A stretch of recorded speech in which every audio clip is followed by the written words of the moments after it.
পুরো একটা বছর পর মা আসছে মোদের ঘরে। আকাশ মেঘের ভেলায় চড়ে, মন মাঝিকে সঙ্গী করে পাড়ি দিচ্ছে আপন মনে কাশফুলের গহন বনে। নীল আকাশের মেঘের বেলা, পদ্ম ফুলের পাপড়ি মেলা, ঢাকের তালে কাশের খেলা, আনন্দে কাটুক শারদ বেলা।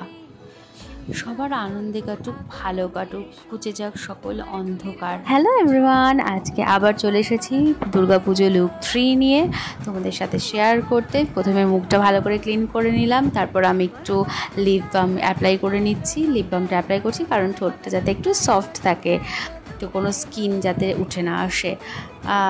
তো এখানে তারপর আমি ফেসটা ক্লিনের পরে লাগিয়ে নিচ্ছি টোনারটাকে অ্যাবজর্ব করে নিলাম ফেসে।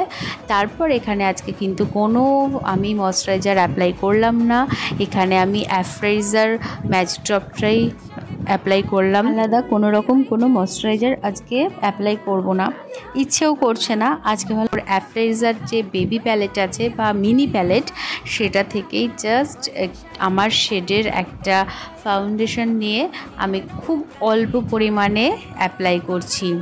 তারপর ব্রাশ দিয়ে অ্যাপ্লাই করার পর ড্যাব লিপস্টিক ব্লেন্ডার দিয়ে আমি এটাকে ভালো করে ব্লেন্ড করে নিচ্ছি। তারপর করে নিচ্ছি কন্ট্রোল।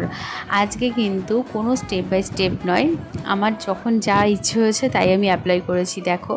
দেখলেই বুঝতে পারবে ভিডিওটা। তারপর আমি এখানে বেকিং করে নিচ্ছি। তো মেকআপটা না কোনো রুলস নেই যে এটার পরেই তোমাকে এটা করতে হবে, কোনো নিয়ম নেই।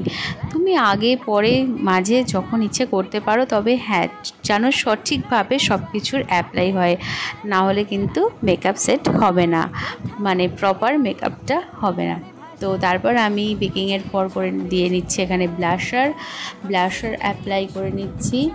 দেখো, তারপর এক্সেস যে পাউডারটা লেগেছিল আমার ফেসে, ওটাকে আমি ক্লিন করে নিলাম। ক্লিন করে এখানে স্পুলির সাহায্যে আমি আইব্রোটা ব্রাশ করে নিয়েছি। তারপর আজকে কিন্তু আমি অ্যাপ্লাই করছি আইব্রো জেল। এটা হচ্ছে আই ম্যাজিকের একটা আইব্রো জেল। আইব্রো জেলটা আমি ব্যবহার করার পর এখানে অ্যাপ্লাই করছি হাইলাইটার। তো দেখো, আমি আজকে কিন্তু খুব উল্টো পাল্টা যখন যেটা মনে হচ্ছে সেটাই আমি অ্যাপ্লাই করছি। প্রতিদিন তো একরকম ভালো লাগে না জিনিস, তো অন্যভাবে অ্যাপ্লাই করছি, ওই জন্য সবই অ্যাপ্লাই করছি, বাট একটু এদিক ওদিক করে, কোনোটা আগে কোনোটা পরে। তো অ্যাপ্লাই করে নেওয়ার পর হাইলাইটারটা, তারপর আইলিডে জাস্ট অল্প একটু মেবলিনের কনসিলারটা দিয়ে কনসিল করে নিলাম। তো নিয়ে খুব হালকা একটা শেডের পিঙ্ক কালার, এটা একদমই হালকা একটা শেডের পিঙ্ক কালার নিয়ে আইলিডটাতে জাস্ট আমি দিয়ে নিলাম। তারপর এখানে হালকা যে পার্পল কালারটা আছে সেটা দিলাম। তারপর তার থেকে যে একটু ডার্ক পার্পল আছে সেটা জাস্ট একদম আইয়ের যে আউট কর্নার থেকে আমি ব্লেন্ড করেছি, করে তারপর একটা পার্পল গ্লিটার এখানে অ্যাপ্লাই করেছি আইলিডে।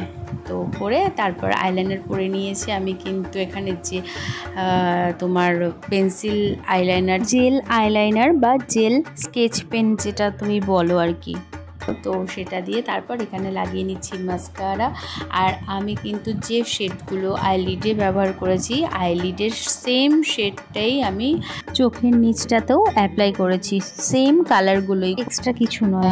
তো করার পর আমি এখানে ল্যাশ লাগিয়েছি। আজকে খুব ইচ্ছে করছে যে আইল্যাশ লাগাতে, তো আইল্যাশটা লাগিয়ে নিয়েছি। নেওয়ার পর সেটিং স্প্রে দিয়ে মেকআপটা সেট করে নিয়েছি। তারপর এখানে আমি ডিলান্সির একটা লিপ প্যালেট থেকে লিপস্টিক পরে নিয়েছি। আর লিপস্টিক শেড আমাকে কেউ কখনো জিজ্ঞেস করলে আমি সত্যি কথা সরি এর জন্য বলতে পারবো না, কারণ আমি লিপস্টিক কখনো একটা পরি না, অনেকগুলো কালার মিক্স করে তারপর আমি একটা পছন্দ মতো শেড তৈরি করে শেডটা আমি অ্যাপ্লাই করি ঠোঁটে।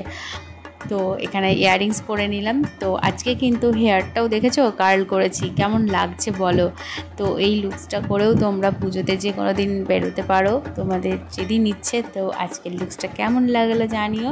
আর দেখো, মেকআপটা কিন্তু আমার পুরো কমপ্লিট হয়ে গেছে। তো সবাই ভালো থেকো, সুস্থ থেকো।